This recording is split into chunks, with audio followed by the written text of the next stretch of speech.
여러분, 돈이 많아지면 오히려 사람들에게 자랑하고 싶을 것 같지 않으세요? 좋은 차를 사고요, 명품을 사고요, 내가 이 정도 성공했다라는 걸 보여주고 싶을 것 같은데요. 그런데 의외로 돈이 많아질수록 자신이 돈이 있다는 사실을 숨기면서 살아가는 사람들이 있습니다.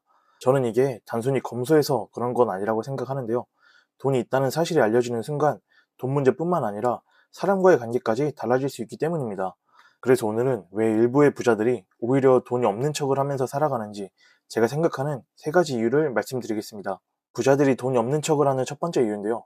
가장 먼저 주변에 돈이 있다는 사실이 알려지면 돈을 빌려달라는 사람이 생길 수밖에 없습니다.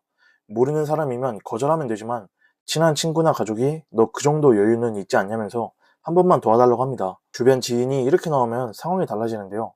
생각해보면 우리도 비슷한 경험이 있습니다. 친구들과 여행을 갔을 때 내가 먼저 숙소비를 결제하고요. 나중에 정산을 할 때 돈을 안 보내주는 친구에게 숙소비 좀 달라고 몇 번씩 말하는 게 은근히 불편하잖아요. 몇만 원도 이런데 이게 몇 천만 원 단위면 어떻게 될까요? 돈을 포기하면 돈을 잃고 끝까지 받아내려고 하면 사람을 잃을 수밖에 없습니다. 결국 돈과 사람 둘 중에 하나를 잃어야 끝나는 싸움이 될 수밖에 없습니다. 그래서 이런 경험이 쌓이면 굳이 내가 사람들한테 돈이 많다는 걸 알려야 할까? 이런 생각이 들게 돼서 부자들이 일부러 주변에게 말을 안 하고요. 검소한 척 살아갑니다. 부자들이 돈이 없는 척을 하는 두 번째 이유인데요. 돈이 있다는 게 알려지는 순간 평범했던 인간관계가 달라집니다. 원래 친구들과 만나면 자연스럽게 더치페이를 했는데요. 내가 큰 돈을 벌었다는 사실이 알려지면 여유 있는 네가 좀 살아 이런 말이 나올 수밖에 없습니다. 처음에는 좋은 마음으로 살 수 있습니다. 그런데 사람은 반복되는 후에 금방 익숙해지잖아요. 친구들한테 계속 밥이나 술을 사면 처음에는 고맙다라고 하는데요. 시간이 지날수록 얘는 돈이 많으니까 이 정도는 부담 없지 않겠냐 라는 말로 되돌아옵니다. 반대로 밥을 계속 사다가 안 사게 되면요. 쟤는 돈도 많으면서 저것도 안 산다라면서 뒤에서 비아냥거리는 말도 들려오게 됩니다. 그러다 보면 부자 입장에서는 돈이 없었을 때처럼 편하게 대우받고 싶었는데 이제는 그럴 수 없으니까 자산을 숨기고 살아간다고 생각을 하고 있습니다. 부자들이 돈이 없는 척을 하는 세 번째 이유인데요. 돈이 많아질수록 굳이 부자인 척을 할 필요가 없어집니다. 돈이 많아지면 오히려 자신을 증명하기 위한 소비가 줄어들 수 있습니다. 이건 우리도 충분히 경험하고 있는데요. 정말 갖고 싶었던 맥북이나 게임기를 생각해보세요. 사기 전에는 유튜브 리뷰도 막 찾아보고요. 색상도 고민하고요. 며칠씩 살까 말까 고민을 합니다. 그런데 결국 사게 되면 처음에는 정말 아껴 쓰는데요. 그런데 몇 달이 지나면 어떻게 되나요? 노트북은 유튜브 보는 기계가 되어 있고요. 게임기는 TV 옆에서 먼지만 쌓이고 있습니다. 처음에는 그렇게 특별했던 물건도 막상 가지게 되면 금방 익숙해집니다.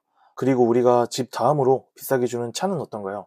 차를 처음 샀을 때는 조금만 먼지가 묻어도 바로 세차하고요. 문콕 당할까봐 주차 자리까지 신경 씁니다. 그런데 몇 년이 지나면 세차하기도 돈이 아까워서 비 오는 날을 기다리고 있습니다. 이런 상황은 물건이 달라진 게 아니라 그 물건이 더 이상 특별하지 않게 된 겁니다. 살 수 없을 때는 비싼 차나 명품이 성공의 상징처럼 보이지만 언제든 살 수 있는 사람에게는 수많은 선택지 중에 하나가 됩니다.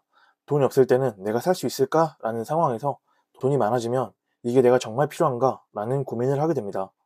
그리고 이런 소비를 계속 경험하다 보면 하나를 알게 됩니다. 비싼 걸 많이 산다고 행복이 그만큼 커지는 건 아니라는 걸 알게 됩니다. 그래서 어느 순간부터는 명품이나 외제차보다 가족, 그리고 좋아하는 사람들과 보내는 시간, 내가 하고 싶은 일을 할 수 있는 자유가 더 중요해지는 시기가 옵니다.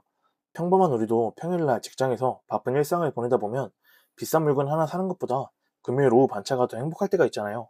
결국 돈이 많아질수록 돈이 많아 보이는 것보다 내 시간과 공간을 자유롭게 사용할 수 있는 게 더 소중한 가치로 다가갈 때가 있습니다. 네, 이번 영상에서는 부자들이 검소하게 살아가는 이유와 또 어떤 부자는 없는 척을 하는 이유까지 알아봤는데요. 영상 내용이 공감이 됐고 도움이 되었다면 구독과 좋아요 부탁드리겠습니다. 영상 시청해주셔서 감사합니다.